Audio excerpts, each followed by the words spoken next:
Imagine this. You're Gucci Mane, the trap god, the man who built a kingdom from the streets of Zone 6. You're 46 years old, worth millions, married to a business mogul, and your biggest problem is picking which luxury car to drive. Then, your phone buzzes. It's a text from your protégé, a young buck you plucked from Memphis streets and gave a diamond chain. Pooh Shiesty. He says he wants to talk. About the future. About his contract. You agree to meet at a private studio in Dallas. You walk in expecting a conversation. Maybe a negotiation. You are dead wrong. Instead of a handshake, you find yourself staring down the barrel of an AK-47. You're trapped, held hostage in a room you paid for, by a man you helped build. The man is forcing you to sign away his contract, to release him from your label, 1017 Records. They take your wedding ring, your Rolexes, your cash. They even make you say it on camera. But here's the twist. Gucci wasn't the victim. He was the victor. Because what Pooh Shiesty didn't realize is that he was signing his own financial death warrant. This is the story of the $25 million finesse. To understand the fall, you gotta understand the rise. Pooh Shiesty, born Launtrell Williams Jr., was raw Memphis talent wrapped in a rap sheet. By the time Gucci Mane found him, Shiesty had already been in and out of juvenile detention and was looking at a life of nothing but trouble.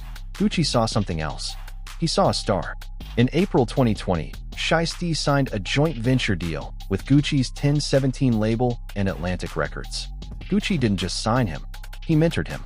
They dropped their first collab, Still Remember, a passing of the torch moment.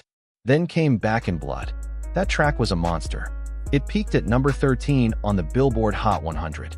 Shiesty was named an XXL Freshman and Billboard's Hip Hop Rookie of the Month. Gucci had done it again. He had turned a street legend into a rap superstar. He had created a cash cow. But what happens when the cow wants to leave the farm? In 2021, right when his career was exploding, Shiesty's past caught up with him. He was arrested on federal gun charges and eventually sentenced to over 5 years in prison.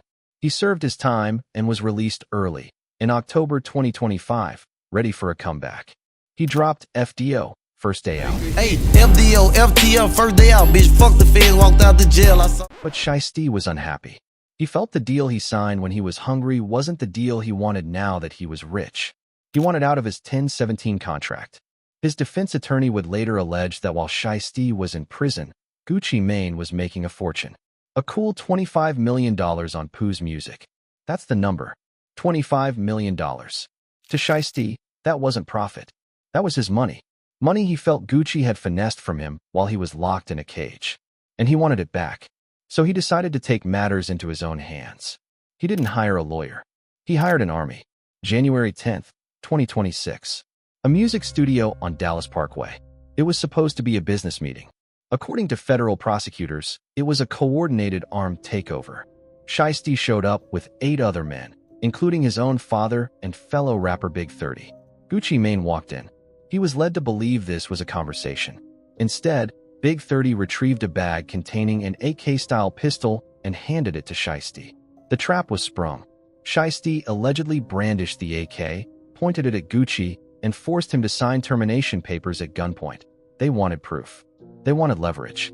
They thought they had won. But here's the part the memes missed. Gucci signed. He played along. He gave them what they wanted. Because Gucci Mane, the man who has survived prison, beefs, and the music industry for 2 decades, knew something that Pooh Shiesty, in his arrogance, didn't. A forced signature under duress.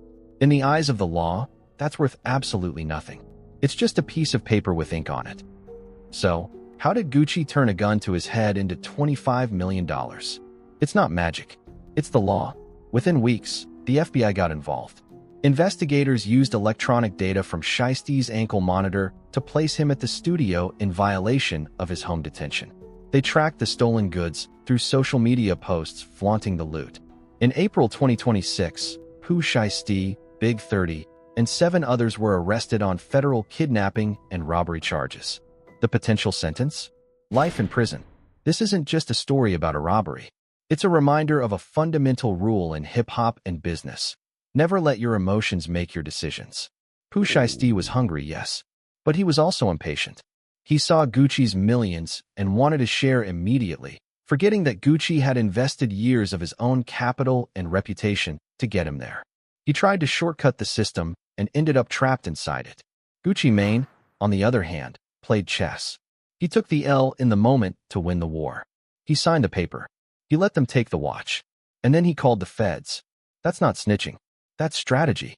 Gucci Mane didn't just survive the biggest betrayal of his career. He monetized it. And that, my friends, is the story of the greatest finesse hip-hop has ever seen. The trap god, indeed.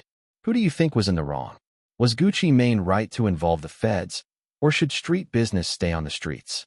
Let me know in the comments. And if you want to understand how the biggest names in the industry build their fortunes and how they protect them, make sure to hit that subscribe button. We're building financial freedom one story at a time.